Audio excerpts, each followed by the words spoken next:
If you'd like more information on PSP, you can call the confidential BBC Action line 0800 066 066. Lost in the Amazon jungle, half your men are already dead. You've had to slaughter your precious horses. We felt constant fear of losing our lives because of suffering and hunger. What more will you sacrifice in pursuit of a dream? In search of El Dorado, a land of gold. Conquistadors, Friday at 9 on BBC Two.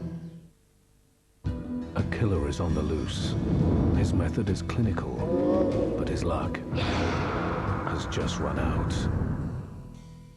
Death was rapid. It's like they both had a heart attack. Which means what? That it wasn't a freak of nature. Amanda Burton. If I mention a name and a date, that wouldn't break any law, would it? New Silent Witness starts next Monday and continues Tuesday, 9:10, BBC One. Your suicide theory is looking less and less likely.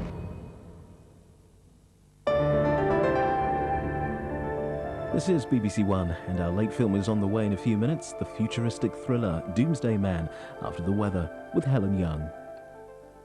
Hello, welcome to Weatherview.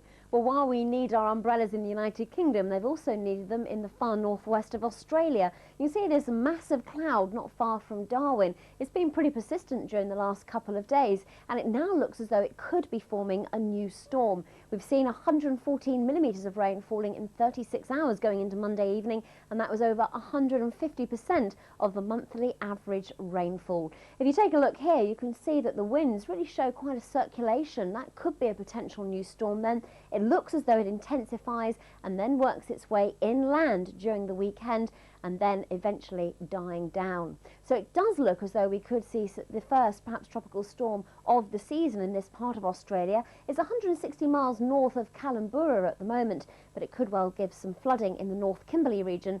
And although the winds aren't very strong at the moment, only around 30 miles an hour, it does look as though it's going to intensify during the next few days.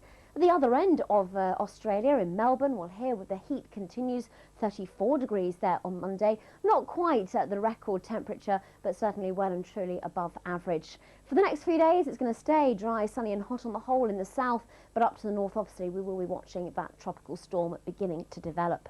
Well, back towards home, we're going to see temperatures well above average due to these southerly winds continuing, and they're going to continue and not change direction right the way through into the coming weekend. At times, those winds will get strong, and they certainly will bring some very mild air right across the United Kingdom for the remainder of this week. But also, they're going to bring rain. We certainly had a lot of rain during Monday. That rain working its way northeastwards. Behind it, it did brighten up a little bit, but already we're beginning to see the next cloud band, the next area of low pressure, coming into the southwest. So on Monday, the wettest place was Tiree in the Inner Hebrides with 31 millimetres of rain falling in 24 hours. But as that cloud and rain cleared its way through, there was some sunshine to be found. Jersey had nearly 5 hours, not particularly good even at this time of year though.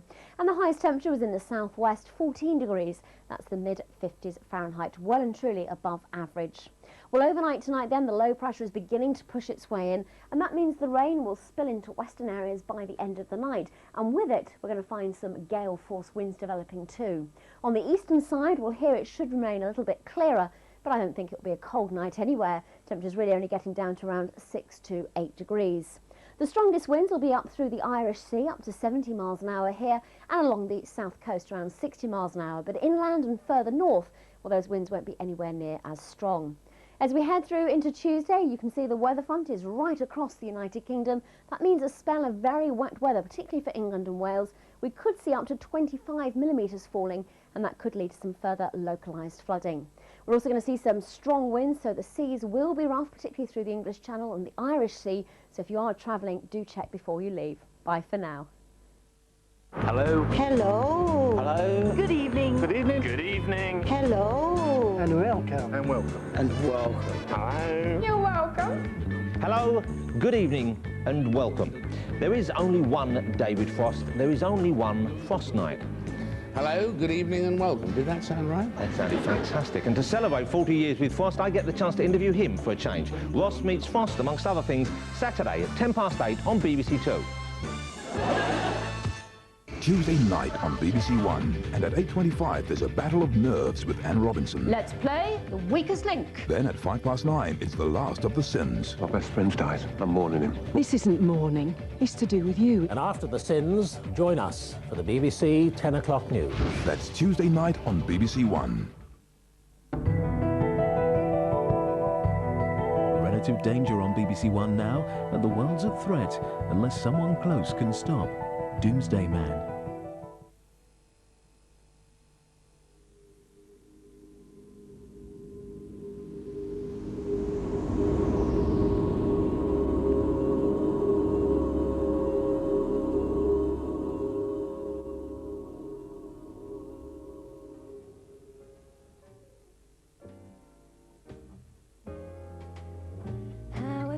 When you're in my arms, how I miss your magical charms. I remember all the games we'd play like it was just yesterday. How I got lost in your clear blue eyes when we kissed our sweet goodbyes. I remember almost everything like it was just yesterday.